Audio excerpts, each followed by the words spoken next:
Right, we're here with ticket 8031.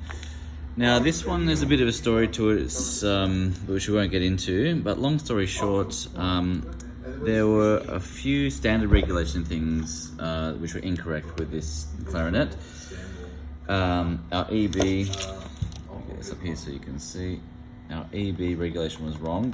That's a lot better now, that's great, but we haven't said that's the end of the story with that yet. So that's a lot better, we've resolved that.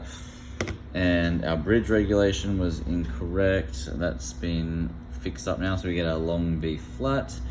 Our A G sharp regulation was out as well. And to adjust that, we've got our a screw here. In the case of these Prodisias, we've got, if you can see that, a little plastic screw, and that's handy because it serves as its own silencer when we have our A opening our A opening our G sharp key.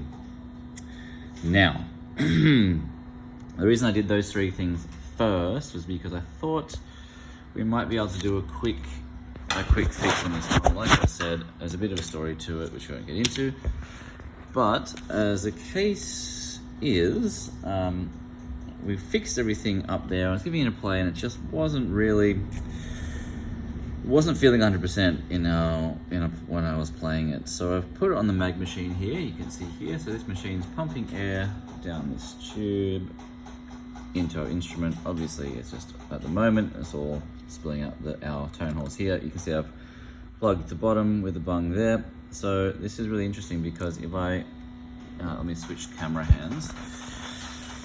And let's have a look at our inches of water that we're moving. So if I close up our top joint here,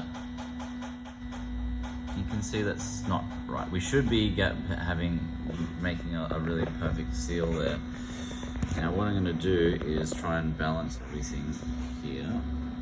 And okay, so I'm holding the clarinet closed with my left hand. Oopsie daisies.